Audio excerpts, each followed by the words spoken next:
Hi future homeowners! Welcome back again to our YouTube channel here at Virtual House Tour. So for today's vlog, nandito tayo ngayon sa Maple Grove by Megaworld. And we invited one of the prominent and famous personality dito, no? None other than si Miss Karen Davila. And together with her is si Mr. Yulin Lozano. So one of our heads dito sa Megaworld. And again, together with me is Miss Serena. So we will give you an overview first about Maple Grove. So what to expect with this 140-hectare development, Miss Serena? This Maple Grove is also one of the townships of Megaworld, no? And what we offer here, if you want to own a property investment here in commercial lot, we also have office spaces, condominiums, and residential lots in a luxury resort spa-inspired village designed by Wanji. Yan. So Wanji, no, yung mga Shangri-La Maldives, sila yung nag-design yan. Ayan, mga Kamsang Boracay. So talagang mararamdaman din yung resort spa vibe. Wow, sounds really exciting. So what are we waiting for? Let's join with Miss Karen Davila. Take it away. Daming maganda dito. Actually, malapit lang sa Manila kaya ang ganda rin eh. Okay, let's look at this place. Tingnan natin to. Yun. Eugene! Hi, Karen. Hello! Hello, hello. My gosh, Good to ang see you. presko naman dito.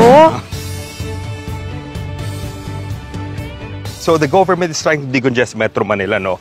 So Cavite is very big potential when it comes to giving out more opportunities dahil unang-una yung population dito, maraming. Very young population generally ang province na to. Nandito yung residential village namin, Karen. So, nakita nga namin, tama ka, Karen, no? Metro Manila right now, it's so congested. Yeah. Yung spaces ng mga condominiums, apartments, and houses, palit ng palit. And of course, the traffic. So, we provided an opportunity here for people na magkaroon ng dream houses nila rito, itong village na to. In fact, madami sa amin talagang bumili dito sa village na to are really coming from Metro Manila. Nasa prime ng careers nila. Really? We're talking about 30s, 40-year-old. Wow. So, eto, yung mga nakikita namin kumukuha ng mga lots dito, property lots, are those who are really working in the major CBDs in Metro Manila. Nasa prime sila ng career nila, Karen, no? So just imagine, trabaho, building, ang liit ng space mo. So gusto namin, pagdating mo sa bahay mo, from the gate pala ng village mo, parang resort spa na siya to unload the stress ng traffic, ng trabaho. I like that. So the palette ng colors nung gate mo, the landscape nung garden, lahat. And alam niyo naman, I love doing condo and house tours. So gusto ko makita ang itsura. Let's say na-decorate na yung condo o bahay. Sige. Let's go. Sige, I'll invite you, Karen. Tara. Okay. So we're here. Yes. So look, Karen, no, mapapansin mo, from here pa lang, mararamdaman mo na yung resort and the spa vibe niya. You're right. From the landscape to the finishes of our interior So furnitures. the mood of this village in Cavite is resort-like. So this is actually the plan of the village. Yes, so this is the entire residential village. This is the Maple Grove Park Village. So it's 22 hectares. It's composed of 377 lots. So we have different themed gardens, pocket gardens within the village. So say for example that focuses on wellness and health. We have fitness and activity garden, aromatic therapy garden, and then we have edible garden. We even have edible I like garden. That. How is it so far now? Also? Wala, ano na to? I think 70-80% sold already. Wow, Mabilis. oh my Mabilis gosh. siya. So talagang yung mga tao naghahanap ng bahay at lupa outside of Metro Manila. Yes. So I want to see the possibilities now. Alam niyo naman, frustrated interior decorator ako. So, I want to see this. We are in the... Oh, this is just a sample of one of the condominiums that we're offering. Oh, this is a one-bedroom, 40 square meter unit. So, ito medyo designed to sa younger millennials. Single millennial market. Check out the bed. Ganda. Ang ganda ng bed Solihiya na to. again. Different types of fabric materials. Yeah. So, eto for example, sinong bumibili ng ganito if it's 40 square meters? Actually, ito, ano na to, younger Caviteños who wanted to stay in Cavite still, pero gusto nila yung Metro Manila lifestyle naman. Di ba si Village or Metro Manila people coming in, reverse migrating. I did not know may ganon. Dito, Ang galing ng Cavite na market is because even the next generation ayaw na lumabas ng province nila. So this is in General Trias? General Trias, Cavite. Yeah. So malapit lang ito sa Metro Manila, pero ang laki ng Cavite.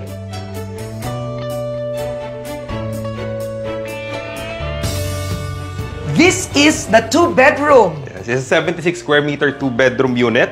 And again, very similar to the feel of the village. It's a resort spa theme interior. May mga bumili sa amin dito. And this is real story.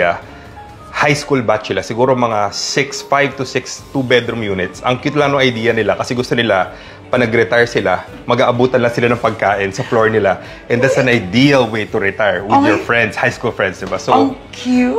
Ang ganda ng potential ng condominium. We were also surprised, no, dito sa condominium offering here in Cavite. Yeah. Alam mo, binabantayan ko to pag tumitingin sa mga properties na dapat yung room ng kasambahay ay tama yung size, hindi sobrang liit. Yes. And this is the kitchen. Yeah, this is a small kitchen right here. Oo. So just enough, just as a decent size for you to provide at least yung dining for 4 to 6 people. Oo, eto na yun. Yes. And this is... This is the master's bedroom. Okay. Sige. This is the master's bedroom. So kapag binili mo yung condo, eto na yung finishing the ng exact floor. flooring, yes. I like it. Pati ito Even na the yung finishing ng cabinet. Yes.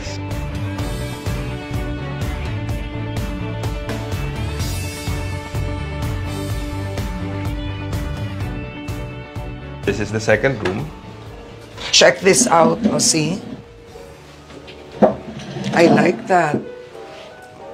So again, the color palette is much lighter here, more feminine. Yeah. And then again, play of fabrics, Yeah. play of natural Filipino Oo. materials. And then this is, diba, laminated wood. Yes, laminated Oo. wood. Which is actually good using laminated wood, because it also saves the environment. Yes, You yes. don't keep using Yes. real wood. Now, ang maganda, I like this style kasi you put, instead of just a plain wall, parang ang mangyayari, you have a shelf Yes. on top of your bed. Other than may decor, may accent din May siya. accent for books also. So nag-iikot-ikot ako sa Cavite, ang dami ring dinidevelop. What makes Maple Grove different? It's different in a way na it's the first of its kind offering in this side of Cavite.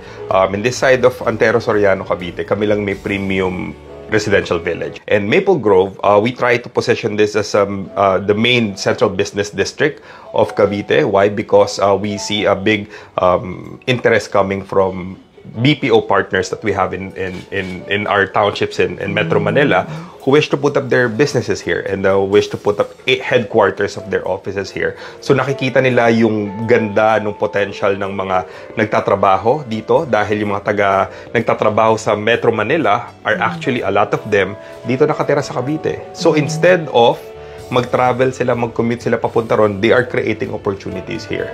So just imagine, nandito na yung trabaho, we have a township lifestyle here, pero ang ganda ng mix ng laid-back province life ni Cavite, and yet, this is a modern approach, a modern lifestyle that we're offering in Maple Grove by MegaWorld.